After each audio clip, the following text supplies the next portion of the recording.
The Irish Twins at the Fair by Lucy Fitch Perkins. 1. Going to the Fair. For many weeks, Aileen and Larry kept the secret. They told no one but Dennis and Granny Malone, and they both promised they would never, never tell. Mr. McQueen worked hard, early and late, over his turnips and cabbages and potatoes, and Larry and Aileen helped by feeding the pig and chickens and driving the cows along the roadsides where they could get fresh, sweet grass to eat. One evening, Mr. McQueen said to his wife, "Rent day comes soon, and next week will be the fair." Larry and Aileen heard him say it. They looked at each other, and then Aileen went to her father and said, "Dada, will you take Larry and me to the fair with you? We want to sell our pig." "You sell your pig?" cried Mr. McQueen. "You mean you want to sell it yourselves?" "You can help us," Aileen answered, "but it's our pig and we want to sell it. Don't we, Larry?" Larry nodded his head up and down very hard with his mouth tight shut. He was so afraid the secret would jump out of it. "Well, I never heard the likes of that," said Mr. McQueen. He slapped his knee and laughed. "We've got it all planned," said Aileen. She was almost ready to cry because her father laughed at her.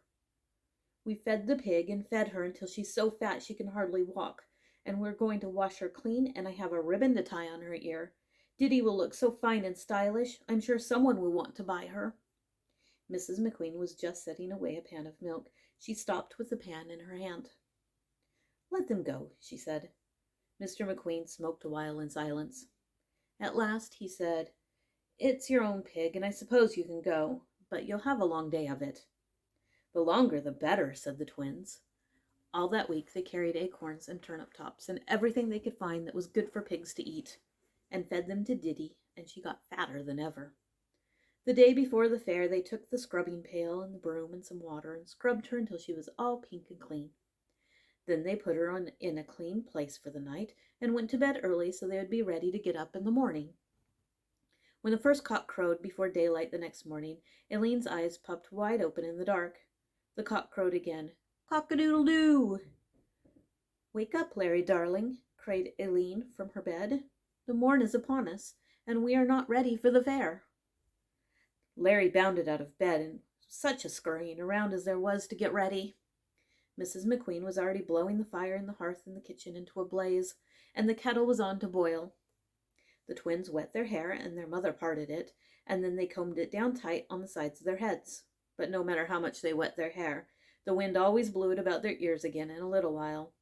They put on their best clothes, and then they were ready for breakfast. Mr. McQueen was up long before the twins. He had harnessed Colleen and had loaded the pig into the cart somehow and tied her fast. This must have been hard work, for Diddy had made up her mind she was not going to the fair. Mr. McQueen had found room, too, for some butter and several dozen eggs carefully packed in straw. When breakfast was over, Mrs. McQueen brought a stick with notches cut in it and gave it to Mr. McQueen. She explained what each notch meant. "There's one notch, and a big one, for selling the pig," she said, "and mind you see that the twins get a good price for the creature. And here's another for selling the butter and eggs. And this is a pound of tea for Granny Malone. She's been out of tea this week past, and she with no one to send. And this notch is for Mrs. McGuire's side of bacon that you're to be after bringing her with her egg money, which is wrapped in a piece of paper in your inside pocket. And by the same token, don't you be losing it. And for myself, there's so many things I'm needing that I've put all these small notches close together. There's yarn for stockings for the twins, and some thread for myself to make crochet that might turn me a penny in my odd moments, and a bit of flour and some yellow meal. Now remember that you forget nothing of it all." Mr. McQueen shook his head sadly. "Faith, there's little pleasure in going to the fair with so many things on my mind," he said. The sun was just peeping over the distant hills when Colleen started up the road, pulling the cart with Diddy in it. "Squealing like a dozen of herself," Mrs. McQueen said. Mr. McQueen led the donkey, and Larry and Aileen followed on foot. They had on shoes and stockings, and Aileen had on a clean apron and a bright little shawl, so they looked quite gay. They walked miles and miles beside bogs and over hills, along country roads bordered by hedgerows or by stone walls. At last they saw the towers of the castle, which belonged to the Earl of Ellesmere.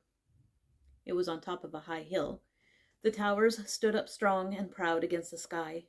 Smoke was coming out of the chimneys. "Do you suppose the Earl himself is at home?" Aline asked her father.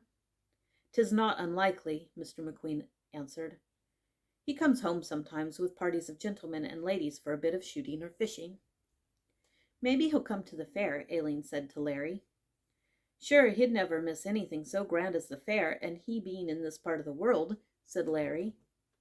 Some distance from the castle they could see a church spire and the roofs of the town, and nearer they saw a little village of stalls standing in the green field, like mushrooms that had sprung up overnight. The fair!" cried the twins. 2. How they sold the pig. Although the twins had come so far, they were among the earliest at the fair. People were hurrying to and fro, carrying all sorts of goods and arranging them for sale on counters and little stalls, around an open square in the center of the grounds. Cattle were being driven to their pens, horses were being brushed and curried, sheep were bleating, cows were lowing, and even the hens and ducks added their noise to the concert. Diddy herself squealed with all her might. Larry and Aline had never seen so many people together before in all their lives. They had to think very hard about the secret in order not to forget everything but the beautiful things they saw in the different stalls. There were vegetables and meats, and butter and eggs. There were hats and caps. There were crochet work, and bed quilts, and shawls with bright borders, spread out for people to see. There were hawkers going about with things to eat, pies and sweets, toffee and sugar sticks. This made the twins remember that they were very, very hungry after their long walk. But they didn't have anything to eat until quite a while after that, because they had so much else to do. They followed their father to the corner where the pigs were. A man came to tell them where to put Diddy. "You can talk with these 2 farmers," said Mr. McQueen. He brought the twins forward. "It's their pig." Then Larry and Aline told the man about finding Diddy in the bog, and that their father had said they could have her for their own, and so they had come to the fair to sell her. "And whatever will you do with all the money?" asked the man. The twins almost told. The secret was right on the tip end of their tongues, but they clapped their hands over their mouths quickly so it didn't get out. The man laughed. "Anyway, it's a fine pig, and you've a right to get a good price for her," he said, and he gave them the very best pen of all for Diddy. When she was safely in the pen, Aline and Larry tied the red ribbon which Aline had brought in her pocket to Diddy's ear, and another to her tail. Diddy looked very gay. When the twins had had a bite to eat, they stood up before Diddy's pen, where the man told them to, and Diddy stood up on her hind legs with her front feet on the rail and squealed. Larry and Aline fed her with turnip tops. There were a great many people in the fairgrounds by that time. They were laughing and talking and looking at the things in the different booths. Every single one of them stopped to look at Diddy and the twins, because the twins were the very youngest farmers in the whole fair. Everybody was interested, but nobody offered to buy, and the twins were getting discouraged, when along came some farmers with ribbons in their hands. They were the judges. The twins almost held their breath while the judges looked Diddy over. Then the headman said, "That's a very fine pig, and young. She is a thoroughbred. Wherever did you get her, Mr. McQueen?" Mr. McQueen just said, "Ask them," pointing to the twins. The twins were very much scared to be talking to the judges, but they told how they found Diddy in the bog. The judges nodded their heads and looked very wise, and finally the chief one said, "Faith, there's not her equal in the whole fair. She gets the blue ribbon, or I'm no judge." All the other men said the same. Then they gave the blue ribbon to the twins, and Aline tied it on Diddy's other ear. Diddy did not seem to like being dressed up. She wiggled her ears and squealed. Just then there was heard the gay sound of a horn.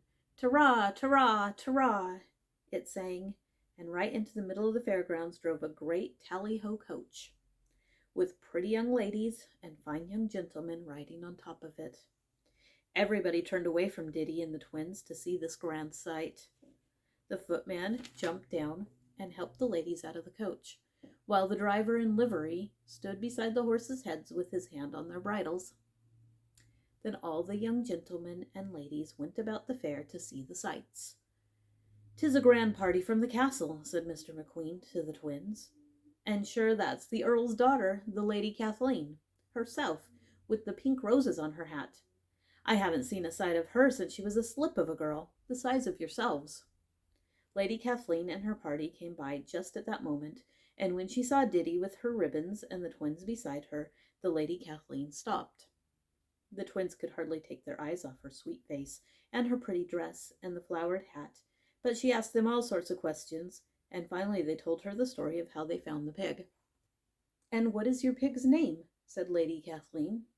"Sure, ma'am, it's Deirdre, but we call her Diddy for short," Aileen answered. All the young gentlemen and ladies laughed. The twins didn't like to be laughed at. They were almost ready to cry. "And why did you call her Deirdre?" asked Lady Kathleen. "It was because of finding her in the bog all alone with herself, the same as Deirdre when she was a baby and was found by the High King of Emain," Aileen explained. "A very good reason, it's the finest story in Ireland," said Lady Kathleen. "I'm glad you know it so well, and she is such a fine pig that I'm going to buy her from you myself." All the young ladies seemed to think this very funny indeed, but Lady Kathleen didn't laugh.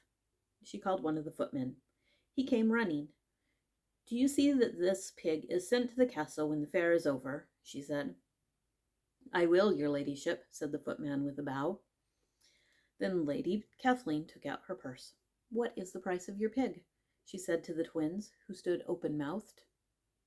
They didn't know what to say, but the judge, who was standing near, said, "She is a high-bred pig, your ladyship, and worth all of £3. £3 it is, then," said the Lady Kathleen. She opened her purse and took out 3 golden sovereigns. She gave them to the twins, and then almost before they found breath to say, "Thank you, ma'am," she and her gay company had gone on to another part of the fair. The judge made a mark on Diddy's back to show that she had been sold.